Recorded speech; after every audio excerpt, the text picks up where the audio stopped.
বলখের বাদশাহ ইব্রাহিম ইবনে আদহাম রাজকীয় পোশাক ফালাইয়া, অনেক ইতিহাস আপনারা জানেন, আসল মালিকের তালাশে বা রওয়ানা হয়ে গেল, জঙ্গলবাসী হয়ে গেল। আর রাষ্ট্র চালানো ভালো লাগে না, কারণ আমার আসল মালিকের যদি আমি না পাই। চরমনার সৈয়দ ইসহাক রহমাতুল্লাহ আলাইহি বলতেন, আরে আমাকে সবাই পীর সাহেব বলে, মাওলানা বলে, মুফতি বলে, বড় বক্তা বলে, আমার বয়ান অনেক সুন্দর, অনেক ভালো, কিন্তু আমি মরিয়া গেলে আমার মাওলা যদি আমাকে ক্ষমা না করেন, আমারে মানুষ ফুলের মালা দিলেও কোনো লাভ হবে না। আর আমারে যদি আমার মাওলা মাফ করে দেন, আর দুনিয়ার সবাই যদি আমাকে গালি দেয়, আমার কোনো দুঃখ নাই, কবর হবে আমার জন্য জান্নাতের বাগান। এরে আল্লাহর গোলাম ইব্রাহিম ইবনে আদহাম জঙ্গলে দৌড়ায় আসল মালিকের তালাশ করার জন্য। ক্ষমতা পাইছি, চেয়ার পাইলাম, টাকা পাইলাম, বাড়ি পাইলাম, গাড়ি পাইলাম, নারী পাইলাম, সন্তান পেয়েছি, কিন্তু এগুলো আমারে দিলেন কে? তারে তো পাইলাম না। তিনি কে? এরে বাবা, টাকার মালিক হয়েছো, টাকার মালিক কে বানাইছেন? ধনী বানানোর মালিক কে? এরে আল্লাহর গোলাম ইব্রাহিম ইবনে আদহাম রাষ্ট্রীয় সব কিছু বাদ দিয়া, রাজকীয় পোশাক ফালাইয়া আসল মালিকের তালাশে বের হয়ে গেলেন। সাগরের পারে দৌড়ায় আর আমার আল্লাহরে তালাশ করে, ইয়া ইলাহি মুঝসে মুঝকো দূর কর, তাকে দেখো মুঝ মে তুঝকো এক নজর, ইয়া ইলাহি তু মেরা মাবুদ হ্যায়, ইয়া ইলাহি তু মেরা মাশুক হ্যায়। আল্লাহর তালাশে সাগরের পারে পারে দৌড়ায় জঙ্গলে। একদিন ইব্রাহিম ইবনে আদহামের হুকুমে যারা চলতো, বড় বড় অফিসার, একদিন বিকালবেলা হাওয়া খাইতে সাগরের পারে চলে গেল। গিয়ে দেখে আগের সেই বাদশাহ ইব্রাহিম সাগরের পারে সেরা জামা পইরা বসা। ডাক দিয়া কয়, রে বাদশাহ ইব্রাহিম ইবনে আদহাম, তুমি বাদশাহী চাইরা কি পাইছো? এর থেকে বড় কিছু পাইছি। বলে কেমনে? দেখবি নি? কয় তোরা দেখবি নি? কয় হ্যাঁ। হাতের মধ্যে একটা লোহার সুই ছিল, সাগরে ফালাই দিছে। সাগরে ফালাইয়া কিছুক্ষণ পরে কয়, দেখ আমার ক্ষমতা। এতদিন আমার কথা শুনতো বলখের মানুষ, আর এখন তাকায় দেখ আমার ক্ষমতা কত বড়। সমুদ্রের দিয়ে আঙ্গুলির ইশারা করে কয়, সমুদ্রের মাছ আমার সুইটা আমার হাতে নিয়ে দিয়ে দে তাড়াতাড়ি। বলা মাত্র হাজার হাজার মাছ স্বর্ণের একটা সুই মুখে নিয়ে সব হাজির। ইব্রাহিম কয়, আমার তো স্বর্ণের সুই ছিল না, আমার ছিল লোহার সুই। আমার লোহারটা দে, স্বর্ণেরটা তো আমার না, সব নিয়ে চলে যা। এইবার লোহার সুইটা নিয়ে পরে একটা মাছ আইসা হাজির, দেখে অবিকল সেই সুইটা হাতের মধ্যে নিয়ে কয়, এ দুনিয়াদারেরা তাকায় দেখ, তোর কথা বলখের মানুষ শুনে, আর এখন আমার ক্ষমতা এত পাওয়ার, নদীর মাছ আমার কথা শুনে। বান্দা যখন আল্লাহর গোলাম হয়ে যাবে, গোটা দুনিয়া তার গোলাম হয়ে যাবে। গোটা দুনিয়া তার কথা শুনবে, মাটি তার কথা শুনবে। ওমরে ফারুক রাদিয়াল্লাহু তাআলা আনহু নবীকে জবাই করতে যায়, সেই উমর এই পরিমাণ দামি হয়ে গেল, 27 বছরের যুবক তরবারি নিয়ে যায় নবীরে জবাই করবে। রহমতের নবীর চেহারা দেখা কলিজা ঠান্ডা হয়ে গেল। এখন আমার আল্লাহর কাছে ওমর এত দামি হয়ে গেল। আবু বকর সিদ্দিক রাদিয়াল্লাহু তাআলা আনহু জান্নাতের প্রথম সাহাবী, নামাজে দাঁড়ায়া দাঁড়ায়া সারা রাত কান্নার আওয়াজ। রহমতের নবী বলেন, আবু বকর নামাজে আপনি কান্না করেন কেন? বলে, আমার কবরে হাসরে কি উপায় হবে? আল্লাহর দরবারে আমি কেমনে দাঁড়াবো উলঙ্গ? আল্লাহর কাছে কি নিয়ে যাব? রমজানের ঈদের দিন সবাই আনন্দ করে। ওমরে ফারুকের মতো বান্দা, যাকে দুনিয়ার সব মানুষ না শয়তান পর্যন্ত ভয় করে, কেমন মানুষ তারা, আমরাও মানুষ, আমরা সাপ দেখলে ভয় করি, আর তারা কেমন মানুষ, সাপ তাদের ভয় করে। দেখছেননি কারবার? দেখছেননি? একটু চিন্তা করেন তো, আমরাও মানুষ তারাও। আমরা বাঘরে ভয় করি, আর উজানি কারি ইব্রাহিমকে বাঘে ভয় করে। ব্যবধান আছে না নাই? বড় কঠিন। কিন্তু আমরা সাপ দেখলে দৌড়ায় পালাই, আর এমন মানুষ তারা কেমন, তাদের দেখলে সাপ ভয় পায়। ওমরে ফারুকের মতো বান্দা শয়তান ভয় করে, কেমন মানুষ। অথচ ইতিহাসের পৃষ্ঠায় তার নাম লেখা আছে পৃথিবীর বড় সন্ত্রাসী হযরত ওমর। কারণ বিশ্ব নবীর গড় কল্লা কাটতে যে যায় সে বড় সন্ত্রাসী ছাড়া আর কিছুই হতে পারে না। কিন্তু হেদায়েত বড় কঠিন। রহমতের নবীর 13টা বছর দেখলো, বয়ান শুনলো, কালেমা পড়ে না আবু জাহাল। আর নবীজিরে জবাই করতে যায় 27 বছর বয়সে ওমর। নবীর চেহারা মোবারক দেখা তরবারি ফালাইয়া কালেমার রশি গলায় ভরে নেয়। আমার নবী এমন একটা নজর লাগাইছেন, ওমরের পাওয়ার এত বেড়ে গেছে, এখন ওমর যেই পথে চলে ওই পথে শয়তান চলে না, পালায় যায়। কেমন বান্দা যে শয়তান ভয় পায়। ওমর চলতেছে, হঠাৎ ওই রাস্তায় একটা যুবক একটা মদের বোতল হাতে নিয়ে হাতে, হঠাৎ করে ওমরের দেখা ভয় কাঁপা শুরু হয়ে গেল। কারণ ওমর যদি দেখে মদের বোতল হাতে, কথার আগে তরবারি রেডি, কল্লা ফেলে দিবে, কোনো অনুমতি নেই, জাগাত মেরে ফেলবে। মুনাফিক আর মুসলমান দুইজন লাগছে ঝগড়া, সমাধানের জন্য গেছে রহমতের নবীর দরবারে। রহমতের নবী সমাধান দিছেন, মুনাফিক মানতে পারে না, ইহুদি মেনে নিয়েছে। এইবার মুনাফিক, মুসলমান নামদারি মুনাফিকটা কয় মানি না। তো কেমনে মানবি? ওমরের কাছে ল। ওমরের কাছে আসে খলিফাতুল মুসলিমিন, ভবিষ্যৎ ওমরের কাছে কয় বিচারের জন্য আসে। ইহুদি কয় রসুল, আপনাদের রসুল সমাধান দিছে, আমি মেনেছি। এই মুনাফিক মুসলমান মানে না, আপনারটা মানবে। আমারটা মানবি, রসুলেরটা মানবি না? কয় না। তাহলে কল্লাটা রেডি কর। আর কোনো কথা নাই, এক আঘাত দিয়ে শেষ। আর বলে দিল রসুলের পরে ফয়সালা যারা মানে না, ওমরের ফয়সালা চায়, মুহাম্মদের ফয়সালার পরে ওমরের ফয়সালা কল্লা ফেলে দেব। এজন্য তিনি ওমরে ফারুক। কিন্তু আশ্চর্য, এই সোনার বাংলায় সেই ওমরকে ভণ্ড বলার মতো টুপিওয়ালা আছে। কত বড় নিকৃষ্ট ভণ্ড! সাহাবায়ে কেরামদের বিরুদ্ধে যারা বলে আর লেখে, এদের মতো নিকৃষ্ট বেয়াদব এ জমিনে আর কেউ হতে পারে না। সাহাবায়ে কেরামের বিরুদ্ধে যারা লেখবে আর বলবে, এরা পৃথিবীর নিকৃষ্ট বেয়াদব। এরা ইসলামের দুশমন, এরা রাসূলের দুশমন, এরা কোরআনের দুশমন, এরা চূড়ান্ত আল্লাহর দুশমন। এরা নিকৃষ্ট বেয়াদব যারা সাহাবায়ে কেরামের বিরুদ্ধে কথা বলে। ওমরে ফারুকের মতো ব্যক্তিকে ভণ্ড বলার মতো টুপিওয়ালা এই বাংলাদেশে আছে।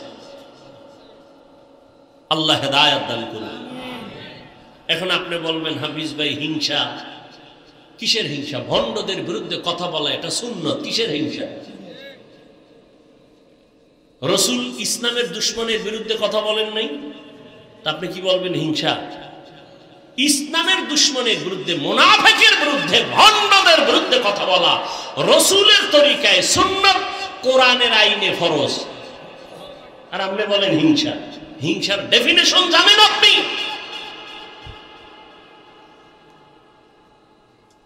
আল্লাহ হেদায়েত দান করুন।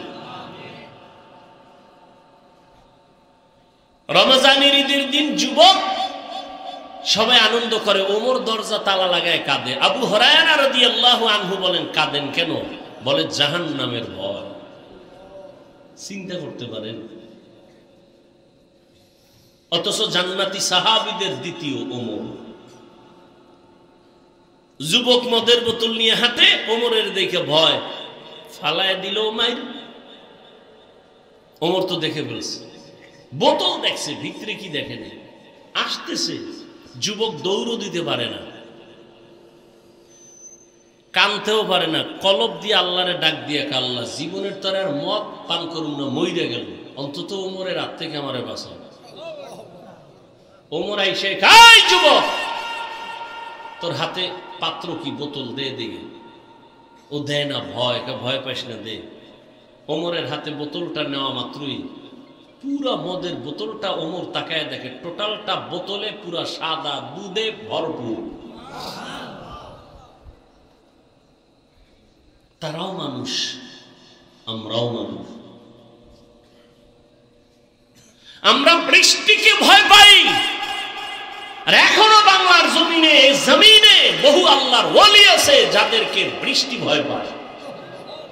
আল্লাহ বলেন, আমার সাথে সম্পর্ক যদি করো তাহলে এই পরিমাণ বেহিসাব রিজিক দিব, তোর 14 পুরুষকে শেষ করতে পারবে না। বাদশা হারুন রশিদ তিনি শুধু রাষ্ট্রনায়ক, একজন রাজনীতিবিদ, রাষ্ট্রের পরিচালক না, তিনি জগৎ বিখ্যাত একজন আল্লাহর ওলি। বাদশা হারুন রশিদ ওজিরকে নিয়ে যাচ্ছে কোথাও, রাস্তায় হঠাৎ এক বৃদ্ধ লোকের সাথে মোলাকাত। দেখে বৃদ্ধ লোক প্রচন্ড রোদের তাপের মধ্যে রাস্তার পার্শ্বে একটা ফলের গাছ রোপণ করতেছে, ঘাম। বাদশা হারুন রশিদ বলে, এই বুড়া, তুমি এই রোদের তাপে এত কষ্ট করে কি করো? কয়, ফলের গাছ রোপণ করি। বলে, এত কষ্ট করে? তোমার বয়স কত? বলে, জানি না, মরার কাছাকাছি। বলে, তুমি যে কষ্ট করে ফলের গাছ রোপণ করতেছো, গাছ বড় হবে কবে, ফল হবে কবে, তুমি খাইবা কবে? বুড়া বলে, আপনি কি পাগল হয়ে গেলেন? আমার বাপ দাদারা গাছ রোপণ করেছে, সে ফল আমরা খাই। আমরা গাছ রোপণ করে যাব, আমাদের পরবর্তী প্রজন্ম, আমার সন্তান নাতিরা খাবে। জবাবটা সুন্দর না? বাদশা হারুন রশিদ খুশি হইয়া 1000 দিনার তাকে পুরস্কার দিল। বুড়াও সেই বুড়া, চিৎকার দিয়া বলে, মানুষ ফলের গাছ রোপণ করে 1 বছর পরে ফল পায়, আমি ফলের গাছ রোপণ করে জাগাত পুরস্কার বা ফল পেয়ে গেলাম 1000 দিনার। বাদশা হারুন রশিদ খুশি হইয়া আরো 1000 দিনার দিছে। বুড়ায় কয়, মানুষ গাছ লাগাইয়া বছরে ফল পায় একবার, আমি নগদ পাইলাম 2 বার।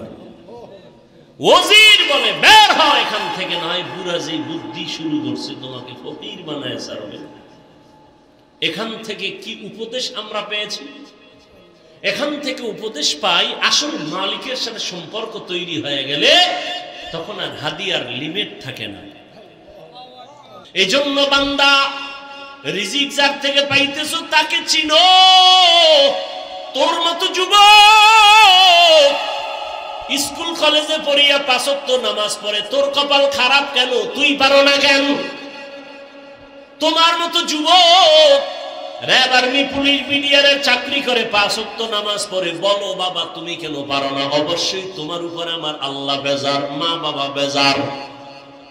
সেদিন একটা আর্মির ছেলে যুবক মোনাজাতের পরে যখন বের হয়ে যাচ্ছি, হাত বাড়ায় কয়, হুজুর দোয়া করবেন, আমি আর্মির চাকরি করতাম, 1 সপ্তাহ আগে চাকরি রিজাইন দিয়েছি। কেন? এখন তো আর্মির বড় সম্মান। কয়, না, আমাকে বারবার বলা হয় দাড়ি কাটার জন্য। আমি বললাম, আমি চাকরি ছেড়ে দিলাম, দাড়ি ছাড়বো না। হুজুর এতটুকু দোয়া করবেন, আল্লাহ হালাল ভাবে যেন উপার্জনের রাস্তা খুলে দেন। রিজিকের মালিক কে? চাকরির ভয়ে দাড়ি রাখে না, চাকরির ভয়ে পর্দা করে না, ছেড়ে দাও সব। রিজিকের মালিক কে? আল্লাহ বলেন,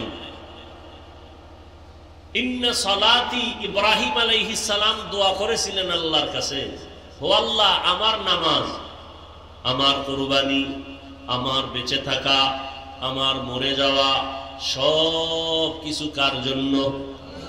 আল্লাহর জন্য। সে আল্লাহকে বলে রব্বুল আলামিন, জগৎ সমূহের পালন কর্তা, রব। জগৎ সমূহের কি? রব। রব অর্থ কি লেখে বাংলায়? হ্যাঁ, রব অর্থ কি লেখে জানেন? পালনকর্তা লেখে। সমস্ত উলামায়ে কেরাম, মুফাসসিরিনে কেরাম বলেছেন রব অর্থ প্রতিপালক অথবা পালনকর্তা বললে পূর্ণ রব শব্দের তরজমার হক আদায় হয় না। তাহলে রব শব্দের অর্থ কি? একটু বেশি বাড়াইয়া বলতে হবে। কি রব অর্থ হলো, রব হলেন তিনি সমস্ত সৃষ্টি জগতের প্রয়োজনের অগ্রিম আয়োজন করেন যিনি, তিনি রব। রব হলেন তিনি সমস্ত মাখলুকতের প্রয়োজনের অগ্রিম আয়োজন করেন যিনি, তিনি হলেন রব। তিনি রব হওয়ার কারণে গর্তের পিপিলিকা না খাইয়া মরে না। তিনি রব হওয়ার কারণে নদীর প্রাণী না খেয়ে মরে না। তিনি রব হওয়ার কারণে জঙ্গলের হাজারো প্রাণী না খেয়ে মরে না, মরলে না খাইয়া মরে। আশরাফুল মখলুক আমরা মানুষ, আমরা মানুষ না খেয়ে মরি, কষ্ট পাই, কিন্তু আশরাফুল মখলুক মানুষ কষ্ট তো পাওয়ার কথা, ভিন্ন প্রাণী, অথচ তারা পায় না, আমরা পাই। মাঝে মাঝে গরু না খেয়ে কষ্ট পায়, সেটা তার কারণে না, আশরাফুল মখলুকের আকাম করার কারণে। মানুষের অপরাধের কারণে গরু কষ্ট পায়, ঘরের হাঁস মুরগি কষ্ট পায় মানুষের গুনাহের কারণে, অথচ জঙ্গলের কোন প্রাণী তো না খেয়ে মরে নাই। সকালবেলা একটা পাখি উড়ে, খোলা আকাশে উড়ে, সন্ধ্যাবেলা পেট ভরে বাচ্চার খানা নিয়ে বাসায় হাজির। হায়াতুল হায়ওয়ান একটা কিতাব আছে, বাংলাও করেছে। কাক একটা প্রাণীর কথা ওখানে আছে, কাক, কাউয়া। প্রাণী, উড়ন্ত প্রাণীদের মধ্যে কাকের হায়াত বেশি, বলে নিম্নে হায়াত 1000 বছর। একটা কাকের হায়াত নিম্নে কত? 1000 বছর। এই একটা কাক যখন বাচ্চা দেয় তখন বাচ্চার পুরো বডি থাকে সাদা, কোনো পশম থাকে না। তখন বাচ্চা প্রসব করার পরে মা ওই বাচ্চার বডির চেহারা দেখে সামনে যায় না, ভয়, 3 দিন থাকে দূরে। সেই কাকের বাচ্চাটাকে 3 দিন পর্যন্ত কিভাবে রিজিকের ব্যবস্থা হয়, হায়াতুল হায়ওয়ানে উল্লেখ করা আছে। 3 দিন পর্যন্ত রব্বে কারীম কিছু পোকা ওর মুখের সামনে পাঠায় দেয়, উড়ে, আর ওই বাচ্চাটা মুখে ওই পোকাগুলো ধরে ধরে খায়। 3 দিনের মধ্যে বাচ্চার সাদা শরীর কালো পশমে কালো হয়ে যখন হয়ে যায়, তখন 3 দিন পরে মা এসে নিজে খানার ব্যবস্থা বাচ্চার সামনে এসে করে। কথা বুঝেন নাই? 3 দিন পর্যন্ত মা বাচ্চার কাছে যায় না। 3 দিন ওই পোকা খেয়ে শরীরে যখন কালো পশম আসে তখন মা কাছে যায়। তাহলে 3 দিন কে খাওয়াইল? জোরে বলেন। গরতাওয়াকুল মিকুনি হর সুবহ শাম মিরাসানাত রিজকে তু আজলা মাকাম জুজবা হাকচি زمخاز انسجا فضل اعامست درجم لا جہا। রিজিকের মালিক কে? কতদিন বলেন না কেন? আল্লাহ রিজিকের মালিক তো। কতদিনের জন্য? কতটুকু রিজিকের মালিক তিনি? অর্ধেক। অর্ধেক মালিক আল্লাহ, বাকি অর্ধেক মালিক গ্রামীণ ব্যাংক। রিজিকের মালিক কিছু আল্লাহর, কিছু বিএমপি, আওয়ামী লীগ। তা কেন বলেন আওয়ামী লীগ আসলে মরবো, বিএমপি আসলে বাঁচবো? মরা বাঁচার মালিক কি কোনো রাজনীতির দল? কে? কেন বলেন? হাসতে হাসতে কবিরা গুনাহ হয়। রিজিকের মালিক পরিপূর্ণ সব সময়ের জন্য কে? আল্লাহ। এজন্যই তো আল্লাহ বলেন, আমি আমার বান্দাকে রিজিক দেওয়ার জন্য রাতের শেষ ভাগে প্রথম আসমানে এসে আমার বান্দাদের ডাকি, আলামিন মুস্তাগফিরিন ফাআগফিরা লাহ, আলামিন মুস্তারজিকিন ফাআরযুকা। ডাইরেক্ট, এই কার রিজিক লাগবে আমার কাছে চাও, আমি দেওয়ার জন্য আসছি। কে আসছেন? কখন আসছেন? কখন আসেন? কোথায়? বান্দাকে কি দিতে আসেন? রিজিক। আসরে আসেন, মাগরিবে, এশা, ফজর, জোহর। কখন কখন? আপনাদের রিজিক লাগে না, ঘুমান কেন? ভোটের আগের রাতে চেয়ারম্যান ভোট চাওয়ার জন্য টাকার বস্তা নিয়ে দরজায় হাজির। আপনি ঘুমান নাই, প্রার্থী আসবে টাকা নিয়ে আমাকে হাদিয়া দেওয়ার জন্য, আপনি দরজার পাশে অপেক্ষায় আছেন, টাকাগুলো নিয়ে আপনার সংসার পরিচালনা করবেন, রাতে ঘুমান না। এই টাকা আপনার জন্য হারাম। ওই টাকা আপনার ঘরে ঢোকা মাত্র রহমতের ফেরেশতা বের হয়ে যায়। ওই টাকা দিয়ে চাল ডাল কিনে খাবেন, রক্ত হারাম হয়ে যাবে, গোশত নাপাক হয়ে যাবে, রহমতের ফেরেশতা থাকবে না, আল্লাহর গজবের পর্দায় আপনি আটকায় যাবেন। আর আমার আল্লাহ প্রথম আসমানে এসে ডাকে, ভোর রাতে শেষ রাতে বান্দা রিজিকের প্রয়োজন চাও। যার রিজিক লাগবে সে ঘুমাবে না, ভোর রাতে উঠি আমার মালিকের ডাকবে, আল্লাহ তুমি আমাকে হালাল বরকতের রিজিক দান করো। ইন্নাল্লাহা ইয়ারযুকু মান ইয়াশাউ বিগাইরি হিসাব।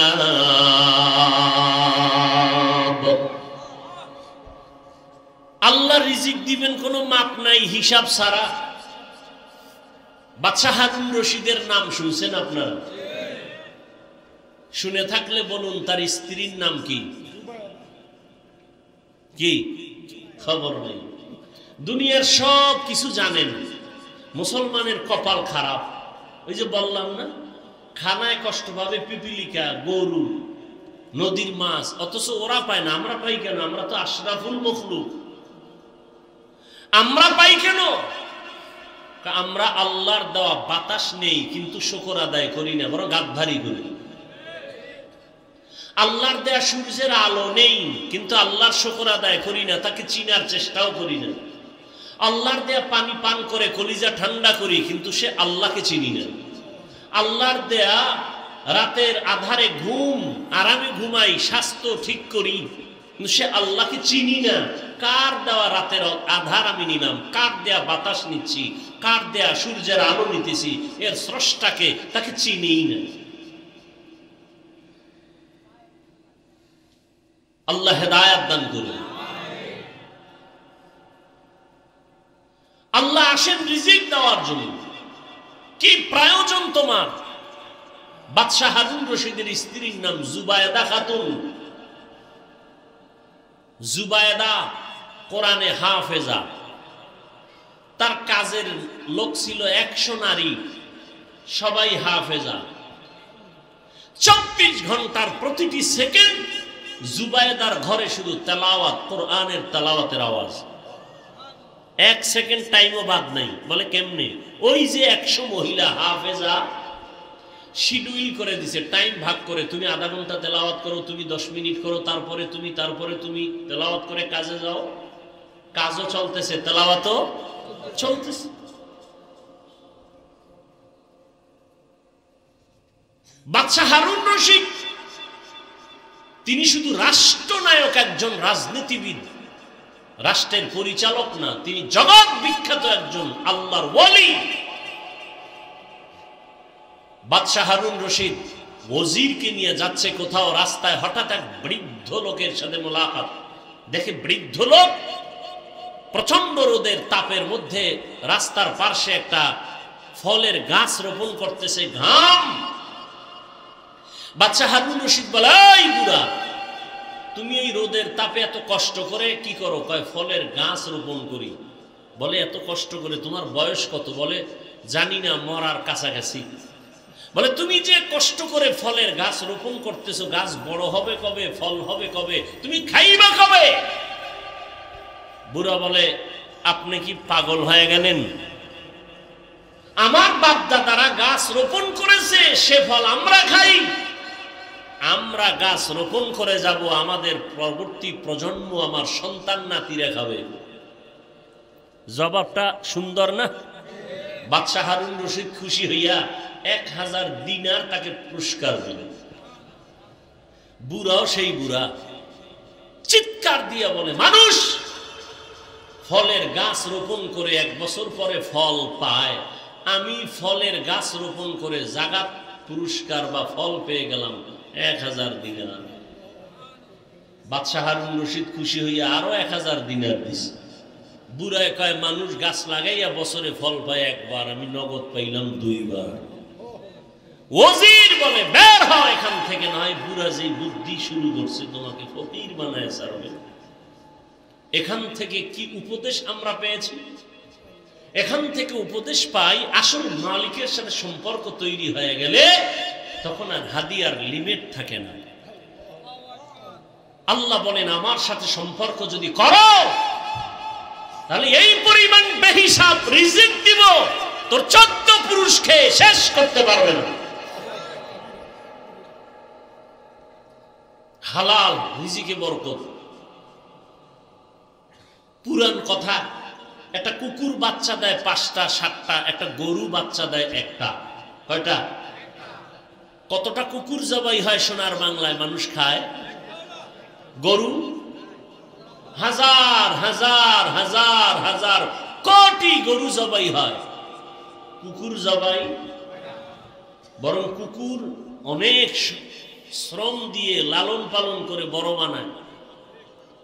সেই কুকুর বাচ্চা দিল 5টা, গরু দিল 1টা, জবাই হলো হাজারো কোটি গরু, কুকুর জবাই হলো না। হিসাবটা বুঝে থাকলে বলুন, আমার দেশে কুকুর বেশি না গরু বেশি? হিসাব মিলান তো বইবে, কারণ কি খুব বুদ্ধি লয় এত চলে। একটু ক্যালকুলেটর লন না, কম্পিউটারে বসেন না, হিসাবটা মিলান তো। আপনি যদি এই কথার জবাব দেন, আপনার থেকে জবাবটা শুনতে আমি লজ্জা পাই। কেন? আপনি যদি এই জবাবটা দিলে থাকে, তো আপনি হারাম যদি বরকত মনে না করেন, হারাম রাস্তায় দৌড়ান কেন? হারাম খেয়ে কে বড় লোক হয়েছে, লাভবান হয়েছে? যেই গাছ দ্রুত বড় হয় সে গাছ দ্রুত পড়ে যায়, ভেঙে যায়। যে গাছটা আস্তে আস্তে বড় হয় এটা টিকে বেশি। যে সমস্ত বেঈমান, মুনাফিক, জালেম, দুশমনেরা হারাম খায়া রাতারাতি কলা গাছ হয়, এটি রাতারাতি দেশ ছেড়ে পালায়, ঘর ছেড়ে পালায়। যারা ঠিক কর, তঙ্গ গাঠটিও রেডি করো, ভোটের আগে টাকা খাবা না, হারাম খাবা না, লোন উঠাবা না, তঙ্গ গাঠটি রেডি করো, তোমাকেও পালিয়ে যেতে হবে, না হয় জুতার মালা গলায় পড়তে হবে। টের পাইবা কত ধানে কত চাল, টেন্ডারবাজি, চাঁদাবাজি আর ধান্দাবাজি সময় এ জাতি আর গ্রহণ করবে না। সোজা হয়ে যাও, গাঠটি রেডি রাখো। জনগণের জোর কইরা ছুরি ঠেকাইয়া দোকানে আঘাত করে, জবাই করে, চুরি করে, ডাকাতি করে খাও, তোর বাপে কিছু দেয় নাই ফকিন্নি? জনগণেরটা জোর করে খাওয়ার অধিকার তোকে কে দিয়েছে? গরিবের হক মেরে যারা খায় ওরা জালেম। জালেমের বিচার হবে জমিনে মরার আগে। রাসূলের হাদিস, জালেমের বিচার মরার পরে না আগে? যারা জুলুম করো রেডি থাকো, বিচার মরার আগেই হবে। রাসূলের সহিহ হাদিস। আল্লাহ জুলুম থেকে আমাদের দেশ ও জাতিকে হেফাজত করেন। নিজে কামাই করার মুরাদ নাই, কামাই রুজি যারা করে এদের দিকে চোখ দিয়ে তাকায়, এরা কত বড় চরিত্রহীন, এদের চরিত্র কত খারাপ, এদের রক্ত কত নষ্ট। নিজে কামাই করতে পারে না, অন্যের পরিশ্রমের কামাই করা টাকা মেরে দেয়, গরিবের বেতন ঠিক মতো দেয় না, কর্মচারীর বেতন ঠিক মতো দেয় না। আর বলে আমরা গরিব। আল্লাহ, আল্লাহর জাত ও সিফাতের কসম, রসুলের তরিকায়, আল্লাহর আইনে যতদিন পর্যন্ত যাকাত ধনীরা দিবে না যথাযথ, ততদিন পর্যন্ত আল্লাহর কসম দরিদ্র বিমোচন হবে না। দারিদ্র বিমোচনের একমাত্র সুন্দর পথ যাকাত দেওয়া সঠিকভাবে। তাহলে মালিকের সাথে সম্পর্ক থাকলে হাদিয়ার কোনো লিমিট আছে? নাই। প্রমাণ করলো বুড়ায় অনেক কিছু পেয়ে গেল, শুধু মালিকের সাথে সম্পর্ক ভালো হয়ে গেছে, মালিকের মন খুশি করছে, এবার সীমাহীন হাদিয়া পেয়ে গেছে। বান্দা আল্লাহকে খুশি করো, সীমাহীন তোমার চাহিদা চাওয়ার আগে পূরণ হয়ে যাবে। আমরা মোনাজাতে এটা চাই সেটা চাই, কিতাবে লেখছে একজন বান্দা বেশি বেশি নামাজ পড়ে, তেলাওয়াত করে, মোনাজাত দিয়ে আল্লাহর কাছে চাওয়ার সময় পায় না। রসুল স্পষ্ট হাদিসে বলেন ওই বান্দার চাওয়া লাগবে না, আল্লাহ জানে কি দরকার, আল্লাহ চাওয়ার আগে এমনিই দিয়ে দিবেন। তবে কাকে খুশি করে চলতে হবে? আল্লাহকে খুশি করতে হবে। আর কাউকে বেজার হয় হোক, আল্লাহকে বেজার করা। নবীজি বলেন লা তাআতা লি মাখলুকিন ফি মাসিয়াতিল খালিক, আল্লাহকে অসন্তুষ্ট করে পৃথিবীর কারো মন খুশি করা হারাম। পর্দা করলে আমার আল্লাহ খুশি হবেন, আত্মীয় স্বজন বেজার হয়ে যাবে। এখন আপনার ভেতরে বড় পরীক্ষা, আপনি আত্মীয়কে খুশি রাখবেন নাকি পর্দা লঙ্ঘ ঠিক রেখে আমার আল্লাহকে খুশি রাখবেন? যারা আল্লাহকে খুশি রাখবেন তারা বেপর্দায় চলবেন না, আর যারা আল্লাহকে বেজার করে চলবে, আত্মীয় স্বজন খুশি রাখবে, তারা পর্দা লঙ্ঘন করে চলবে। দাড়ি রাখলে আমার আল্লাহ খুশি হবেন, আত্মীয় স্বজন বেজার হবে। যারা আমার আল্লাহকে খুশি রাখবেন আর এই চিন্তা করবেন রিজিক দিবেন আমার আল্লাহ, সম্মানের চেয়ারে বসাবেন আমার আল্লাহ, আর এই চেয়ারের কোনো মেয়াদ নাই, দুনিয়ার টাকার লোভে জোর করে যারা চেয়ারে বসতে চায় সম্মানের জন্য, এরা এক সময় ফুলের মালা পায়, ফাইনালে জুতার মালা খায়। আর যারা আল্লাহর গোলাম হয়ে চলে, নবীর আদর্শ নিয়ে চলেন, এদের চেয়ারের কোনো মেয়াদ নাই। সম্মানের চেয়ার আল্লাহ যাদেরকে দান করবেন, ওই চেয়ার কোনোদিন কেউ কেড়ে নিতে পারবে না। যারা কেড়ে নেওয়ার অপচেষ্টা চালাবে তারা ধ্বংস হয়ে যাবে। এজন্য আল্লাহকে খুশি রাখতে হবে। আল্লাহকে খুশি রাখার জন্য টুপি পরেছি, আল্লাহকে খুশি রাখার জন্য দাড়ি রেখেছি, আল্লাহকে খুশি রাখার জন্য 5 বেলার নামাজ আদায় করি, আমার আল্লাহকে খুশি রাখার জন্য পর্দা রক্ষা করে চলি। সব সময় সব জায়গায় কথাটা বলি। এখানে আপনারা যারা বসে আছেন, আপনারাও যেমন মুসলমান, আমিও তেমন মুসলমান। আপনাদের আল্লাহ আমার আল্লাহ দুই নাকি এক? না, আপনাদের আল্লাহ একটু আলাদা। আপনাদের আল্লাহ যেমন এক, আমার আল্লাহও। আপনাদের নবী আমার নবী দুই নাকি এক? সহজে বুঝার চেষ্টা করবেন। আপনার নবী আমার নবী যেমন এক, আপনার আমার কোরআন, আপনাদের ধর্ম আমার ধর্ম, আপনাদের কাবা আমার কাবা, আপনাদের আল্লাহ আমার আল্লাহ, আপনাদের নবী আমার নবী, আপনাদের কালেমা আমার কালেমা, একই কালেমা, একই আল্লাহ, একই নবী, একই কোরআন। জমিনে আমরা আসছি তাও কিন্তু সিস্টেম এক। আমি যেই সিস্টেমে আসছি আপনিও সেই সিস্টেমে আছেন। বিদায় বেলা কাফনের সংখ্যাও হবে এক, আমারও 3টা কাফন হবে, আপনাকেও 3টা কাফন দেয়া হবে। নাকি আপনাদের একটা বেশি হবে? যারা টাকা আছে তাদের একটা বেশি, যারা গরিব তাদের একটা কম। কালার কিন্তু আলাদা। কাফনের সংখ্যাও এক। দুনিয়ার সমস্ত পুরুষের মরণকালে কাফন 3টা, দুনিয়ার সমস্ত নারীদের মৃত্যুকালে কাফন হবে 5টা। কালার হবে এক। কে নারী, কে পুরুষ, কে ধনী, কে গরিব, কে আলেম কে মূর্খ কোনো ভেদাভেদ নাই, সবার কালার এক। হুজুরদের কাফনের কালার যেমন আপনারটাও তেমন। কাফনের উপরে লেখা থাকবে এমপি সাহেবের লাশ, বড় হুজুরের লাশ। হ্যাঁ, আজকে আমি বড় হুজুর বড় ভাব, বড় বক্তা বড় ভাব, আপনি বড় টাকাওয়ালা বড় ভাব, ক্ষমতার মাস্তানি করেন বড় ভাব। যতই বাহাদুরি করি না কেন, সাদা কাফনে ঢোকা মাত্র সব বাহাদুরি বন্ধ হয়ে যাবে। কোটি টাকার মালিক দেখো, অভাব হয় না দূর, গরিবে ঘুমায় আরাম করে মনটা বাহাদুর। ফেরাউনের লাশটা দেখো মিশর জাদু ঘরে, খায় না মাটি পোকা মাছি সবাই ঘৃণা করে। হৃদয়ে থাকিবে যার নম্রতা সদা, রহমত আসিবে সেথা প্রভুর ওয়াদা। বড়র বাড়াই থাকলে দিলে রহমত আসবে না, নিজেকে নিজে ছোট মনে করিও সাদা। উঁচু জমিন থেকে পানি নিচু জমিনে যায়, তেমনি খোদার রহমত আসে নম্রতার হৃদয়। ভোগবিলাসের বাড়ি গাড়ি পরে রবে সব, থাকতে সময় স্মরণ করো আল্লাহ আমার রব।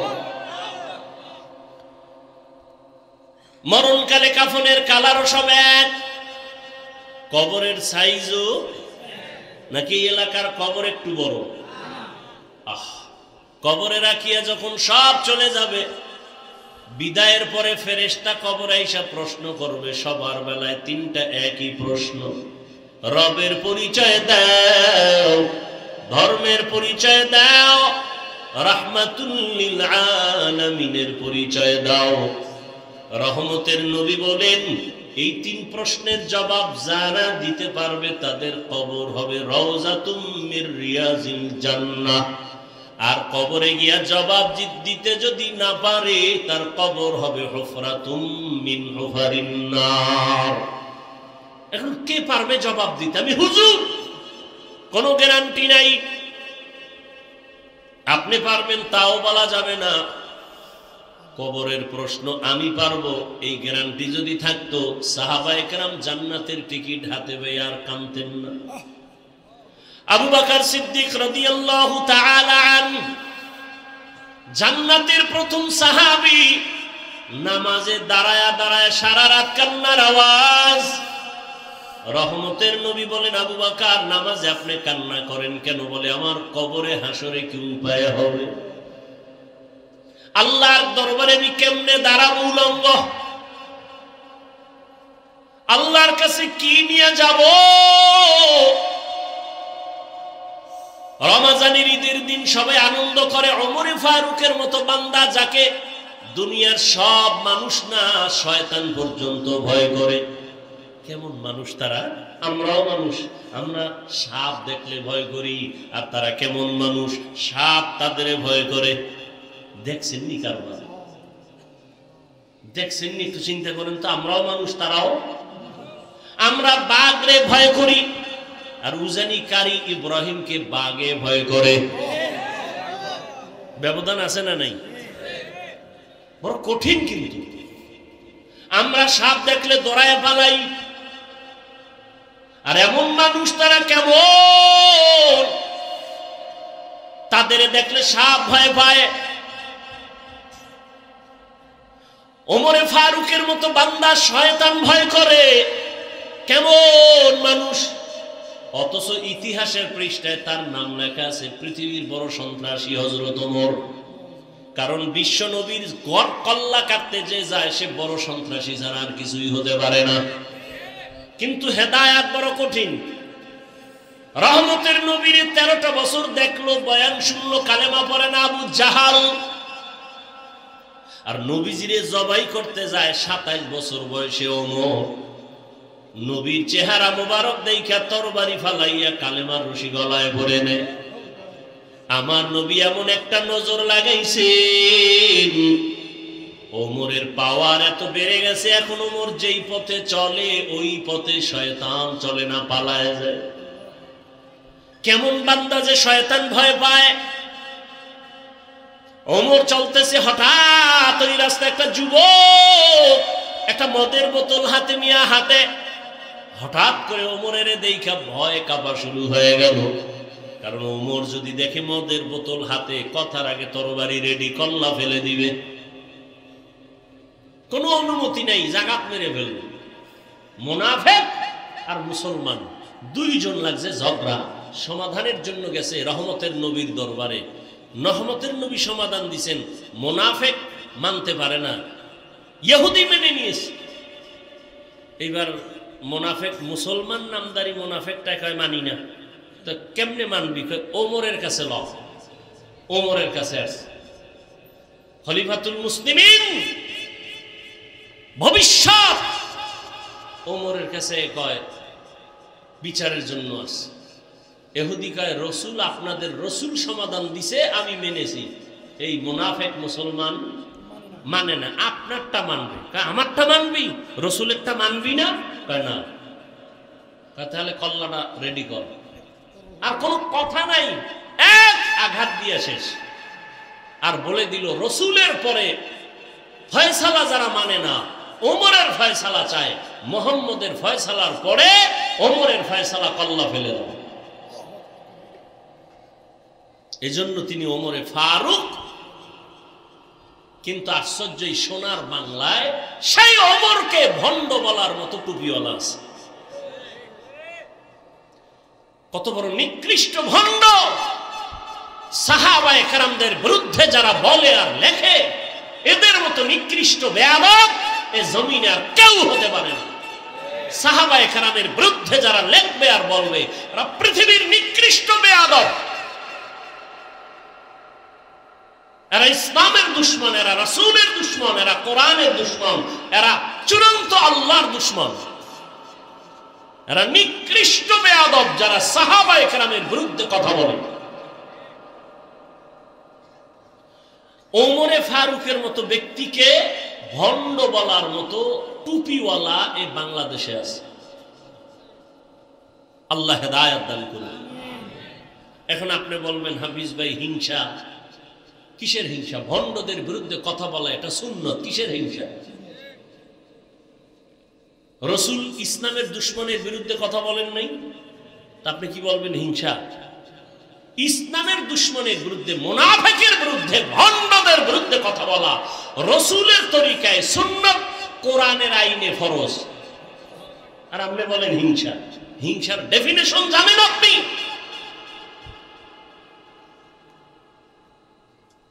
আল্লাহ হেদায়েত দান করুন। রমজানের ঈদের দিন যুবক সবাই আনন্দ করে, ওমর দরজা তালা লাগায় কাঁদে। আবু হুরায়রা রাদিয়াল্লাহু আনহু বলেন, কাঁদেন কেন? বলে জাহান্নামের ভয়। চিন্তা করতে পারেন?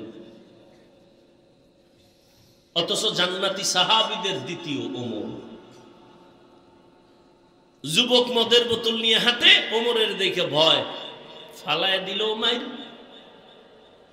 ওমর তো দেখে ফেলছে, বোতল দেখছে, ভিতরে কি দেখে নেই, আসতেছে। যুবক দৌড়ও দিতে পারে না, কানতেও পারে না, কলব দিয়ে আল্লাহরে ডাক দিয়ে, আল্লাহ জীবনের তোর আর মদ পান করুন না, মইরে গেল, অন্তত ওমরের হাত থেকে আমারে বাঁচাও। ওমর আইসে, কাই যুবক, তোর হাতে পাত্র কি, বোতল দে দিকে। ও দেয় না, ভয়, ভয় পাইস না, দে। ওমরের হাতে বোতলটা নেওয়া মাত্রই পুরা মদের বোতলটা ওমর তাকায় দেখে, টোটালটা বোতলে পুরা সাদা দুধে ভরপুর। তারাও মানুষ, আমরাও মানুষ। আমরা বৃষ্টিকে ভয় পাই, আর এখনো বাংলার জমিনে বহু আল্লাহর ওলি আছে যাদেরকে বৃষ্টি ভয় পায়, এখনো আছে। এক আল্লাহর বান্দা, বড় বুজুর্গ, দাওয়াত দিছে আমাকে ওয়াজে। আমি বললাম টোটাল বাংলাদেশে বৃষ্টি, ঢাকাতে বৃষ্টি। বলে আমার ওয়াজে বৃষ্টি হবে না, আসেন। ঠিক তার প্যান্ডেলে ঢুকার 1 কিলোমিটার আগে বৃষ্টি শেষ। বয়ান করে আসছে, আল্লাহর কসম করে বলছি, বয়ান শেষ করে আবার বের হয়ে ঢাকা রওনা হয়েছি। ঠিক বয়ানের প্যান্ডেল থেকে 1 কিলোমিটার দূরে যাওয়ার পরে আবার বৃষ্টি। এটা আমার চোখে দেখা।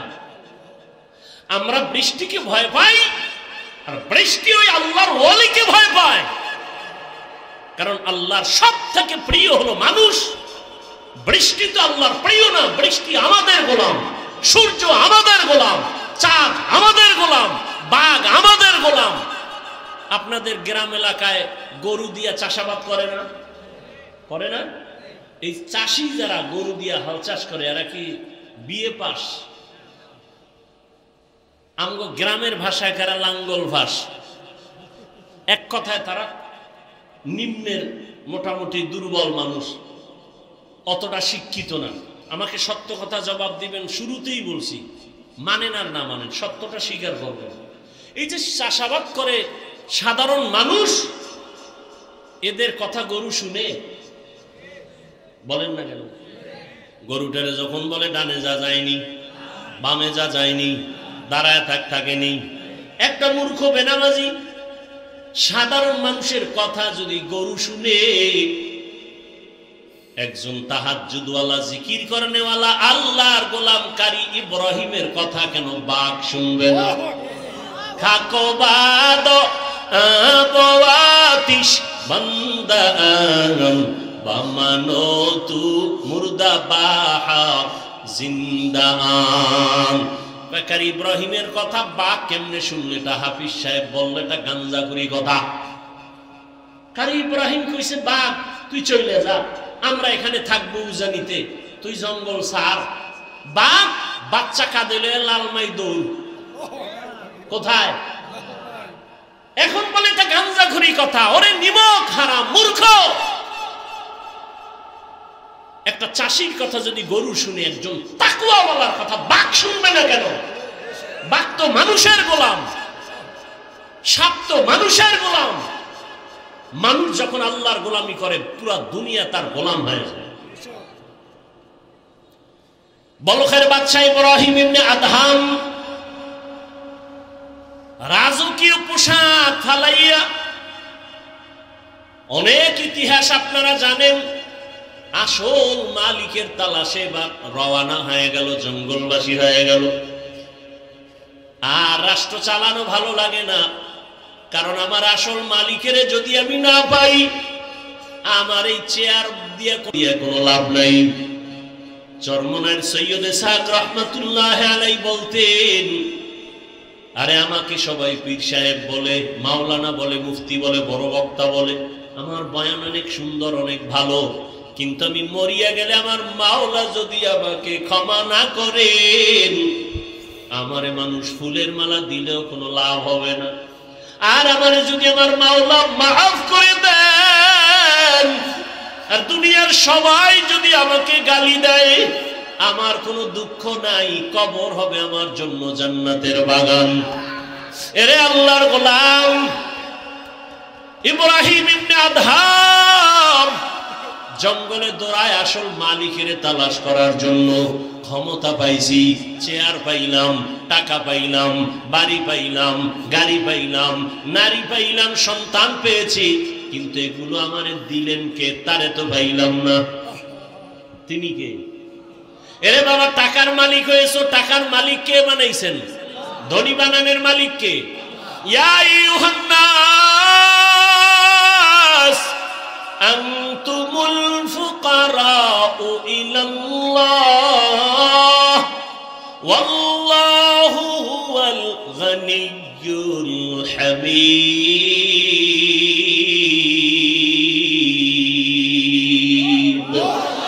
গরতাওয়াক্কুল মিকুনি হর সুবহ শাম মিরসানাদ রিজকে তু আজলা মাকাম জুজবা হকচি জেম খাজ ইনসো জা ফজলে উআ মস্তে দর জুমলা জাহা।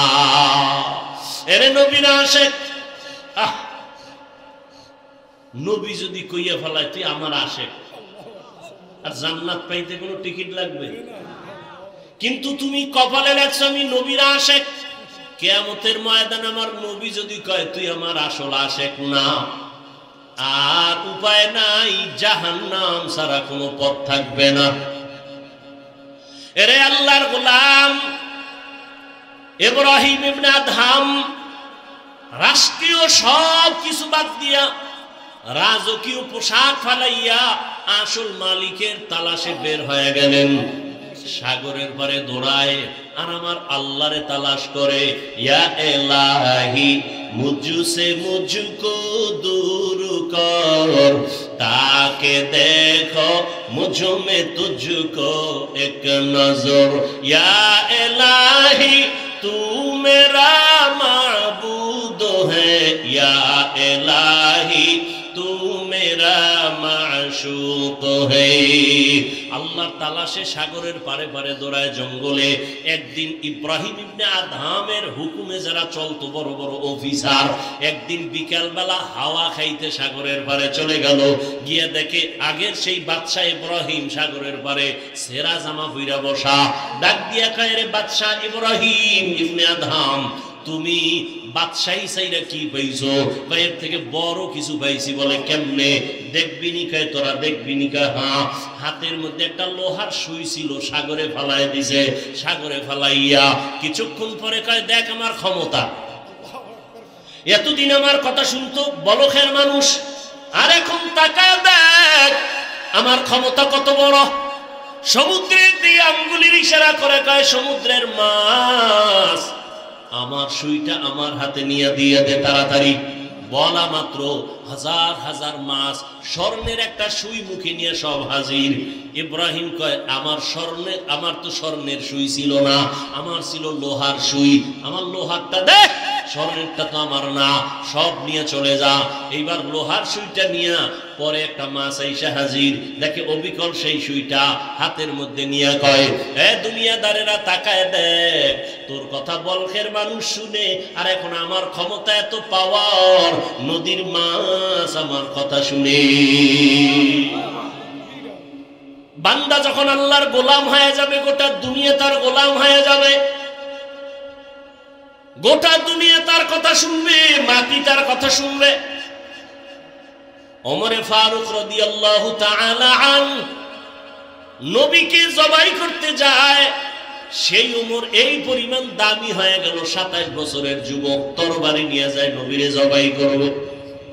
রহমতের নবীর চেহারা দেখা কলিজা ঠান্ডা হয়ে গেল। এখন আমার আল্লাহর কাছে ওমর এত দামি হয়ে গেল। আল্লাহ ওমরের কথার সাথে একমত হয়ে কোরআনের মধ্যে আয়াত পর্যন্ত নাজিল করেছেন।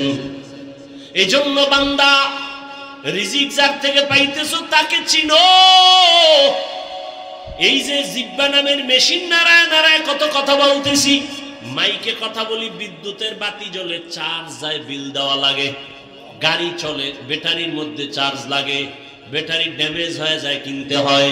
আবার তেল ঢুকাও, গ্যাস ঢুকাও। কিন্তু জিব্বা নামের যেই মেশিনটা নাড়াইয়া এই পর্যন্ত কত হাজার কোটি কোটি কথা সাপ্লাই হলো।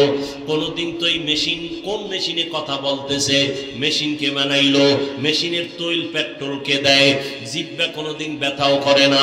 ওরে আল্লাহর বান্দারা, আমার আল্লাহ কেমন দয়ার মালিক।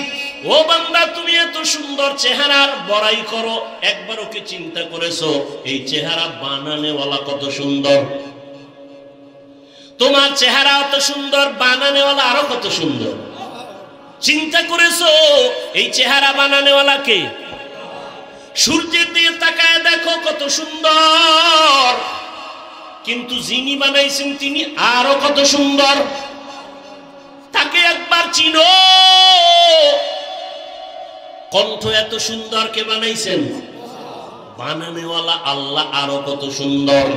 এভাবে চিন্তা করতে করতে করতে করতে একবার বান্দার মধ্যে যখন আল্লাহর মহব্বত এসেই পড়বে, তখন তার কাছে দুনিয়া আর ভালো লাগবে না।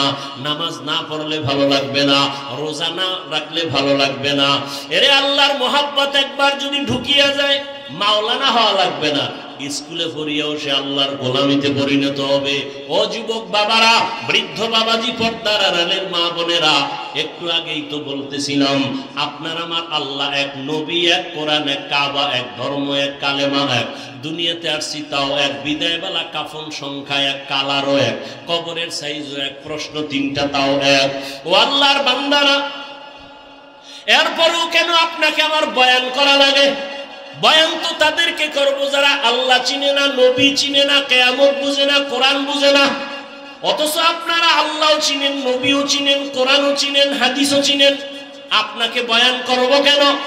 বলে শুধু বয়ান করব কেন? এতটুকুই না, বৃষ্টি নাই, রৌদ্র নাই, দিন নাই, রাত নাই, আপনাদের পেছনে সময় ব্যয় করে করে সারা দেশের উলামায়ে কেরাম, তাবলীগওয়ালা, পীর মাশায়েখ, জুমার খতিব সহ সবাই আপনাদের পেছনে মেহনত করার ফলাফল এখনো বড় দুর্বল।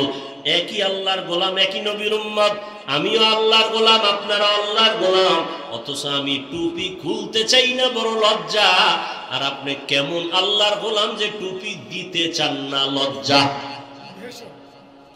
আমি টুপি খুলতে গেলে লজ্জা, আর আপনি টুপি মাথায় দিতে চান না, লজ্জা।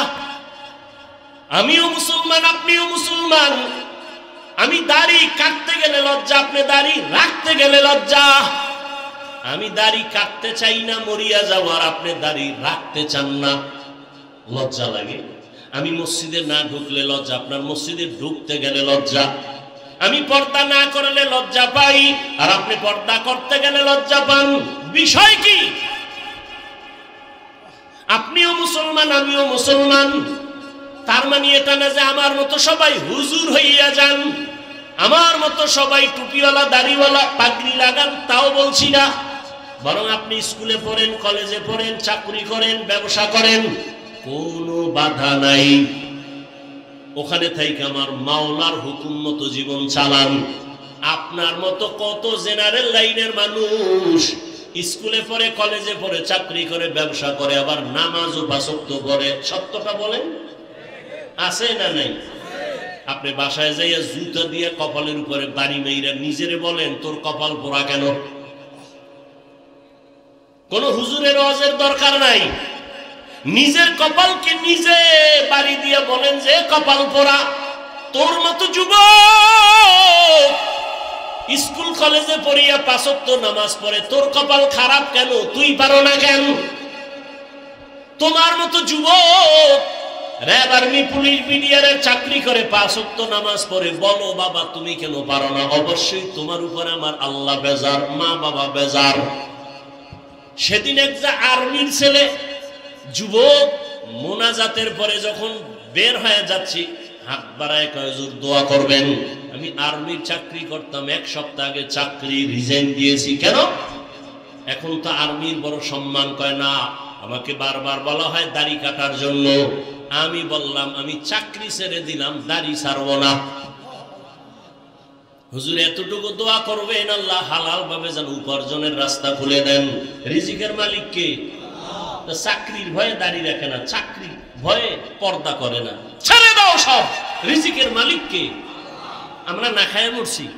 আরে দুনিয়ার চূড়ান্ত ইতিহাস স্বর্ণাক্ষরে লেখা মহামারী গোটা দুনিয়াটাকে স্তব্ধ করে দিয়েছে করোনা। এত ভয়ঙ্কর মহামারীতে সব কিছু টোটাল ব্রেক হয়েছিল, কিন্তু কোন কম কোরআনের মাদ্রাসা বন্ধ হয়নি।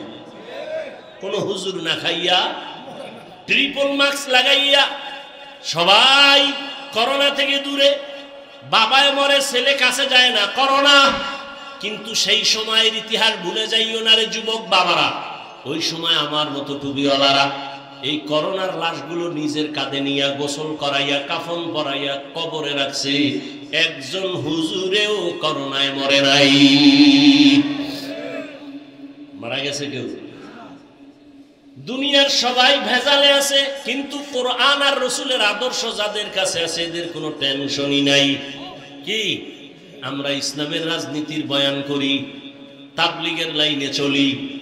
আমরা ক্ষমতা পাওয়ার জন্য পাগল না, আমরা কারো উপরে জুলুম করার জন্য লালায়িত না। আমরা মরলেও লাভ, বাঁচলেও লাভ। মরলে শহীদ হয়ে যাব, বাঁচলে গাজীর মর্যাদা পাবো, আমাদের কোনো লাভ লস নাই। তোমরা নির্বাচনে যদি জিততে না পারো, গোষ্ঠী শুদ্ধা সব কিছু ধ্বংস, লজ্জায় মাথা উঠাইতে পারো না, জুতার মালা গলায় লাগবে ভাব। আর আমরা হইতে পারলেও আলহামদুলিল্লাহ, না হইতে পারলেও আলহামদুলিল্লাহ। আমাদের হওয়া না হওয়া দুটোটাই আমাদের লাভ, কারণ আমরা আল্লাহর জন্য চলি, আল্লাহর জন্য সব কথা বলি। অতএব আমাদের ডাইনে গেলেও লাভ, বামে গেলেও লাভ, সামনে আগাইলেও লাভ, পেছনে থাকলেও লাভ, কারণ আমরা আল্লাহকে আসল মালিক মনে করে চলি, আমরা আখিরাতকে প্রাধান্য দিয়া চলি। এ কারণে দুনিয়ার যে চেয়ারে বসে হুজুরদের সালাম না দিয়া তার জীবন বাঁচে না।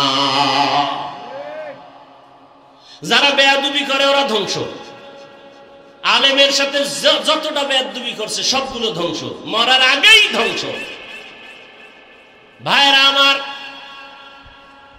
যারা বেয়াদবি করছে এখনো যারা করবে সব ধ্বংস, মরার আগেই ধ্বংস। মরবে না কিন্তু বিছনায় পঙ্গু হয়ে থাকবে, ওর জীবন শেষ।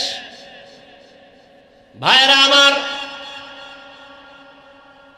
তাহলে তোমার মতো যুবক র্যাব, আর্মি, পুলিশ, বিডিআরের চাকরি করিয়া যদি নামাজ পড়ে তোমার পায়ে হাত রেখে জবাব চাই, বলো তুমি পারো না কেন? হুজুর বাদ দাও, তোমার মতো জেনারেল লাইনের যুবক রাস্তায় গাড়ি চালায়, ড্রাইভারি করে, চাঁদপুরে মোহনায় যাও, নদীর মধ্যে মাছ ধরে, নামাজ পড়ে নাই, জমিনে কৃষি কাজ করে, তুমি কেন পারো না? অবশ্যই তোমার উপর আমার আল্লাহ গুনার কারণে বেজার হয়ে আছে। ও আমার পর্দার আড়ালের মা বোনেরা, আপনার মতো কত মা এখনো আছে এই অঞ্চলে, ঘুরেন, খবর পাবেন। ওই যে এক জায়গায় খানা খাইলাম, সবাই বলল হুজুর এই ঘরের মহিলাকে এলাকার কেউ দেখে না, তার কণ্ঠের আওয়াজ কেউ শুনে না। এরে আম্মা জান, আপনার দাম কত আপনি নিজেও তো জানেন না। আপনি তো নবীদের মায়ের মতো মা, সাহাবায়ে কেরামদের মায়ের মতোই তো। আপনারা আম্মাজান খাদিজা রাদিয়াল্লাহু আনহার মতোই তো দামি নারী, ফাতেমা রাদিয়াল্লাহু আনহার মতো নারী। আপনারা তো আয়েশা সিদ্দিকা রাদিয়াল্লাহু আনহার মতো নারী। ফেরাউনের স্ত্রীর নাম কি? আসিয়ার মতো দামি নারী। এত বড় বেঈমান ফেরাউন, পৃথিবীর নাম করা বেঈমান, অথচ তার স্ত্রী আসিয়া কত দামি। রহমতের নবী বলেছেন হাসরের ময়দানে আমি মুহাম্মদের সাথে আসিয়ার সাথে জান্নাতে বিবাহ হবে। কেমন দামি নারী আসিয়া! এরে আম্মা জান, আপনাদের এত দাম, এত সম্মান। আপনাদের মতো কত নারী এই এলাকায় আছে এখনো পর্দা করে, নামাজ পড়ে, স্বামীর মাল হেফাজত করে, মোবাইলে সময় নষ্ট করে না। ও আম্মা জানেরা, আপনারা কেন পারবেন না? এখনো সময় আছে, তওবা করবেন। বৃদ্ধ বাবাজিরা, আপনার মতো কত বুড়ারা মসজিদে গিয়ে নামাজ পড়ে, আপনি কেন আদায় করতে পারেন না? আল্লাহর ভয় যদি অন্তরে জমা রাখেন, এখনো সময় আছে, তওবা করেন। আল্লাহ তওবার দরজা দিয়ে ডাকতেছেন।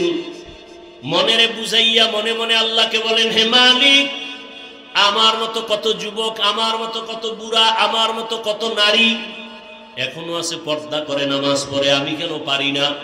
আল্লাহর কাছে বলেন, হে দয়ার মালিক, জীবনে মনের চাহিদা মিটাইয়া গুনাহ তো কম করি নাই। মনে চাইছে পার্কে যাব, দৌড়ায় গেছি, কেউ বাধা দিছে, মানি নাই। মনে চাইছে দাড়ি কেটে ফেলবো, কেটে ফেলেছি, কেউ বাধা দিলেও মানি নাই। মনে চাইছে নামাজ পড়বো না, পড়ি নাই, কেউ জোর করে পড়াইতে চাইলেও গালি দিয়েছি। ও আল্লাহ, আজকে আর এই গুনার পথে থাকতে চাই না।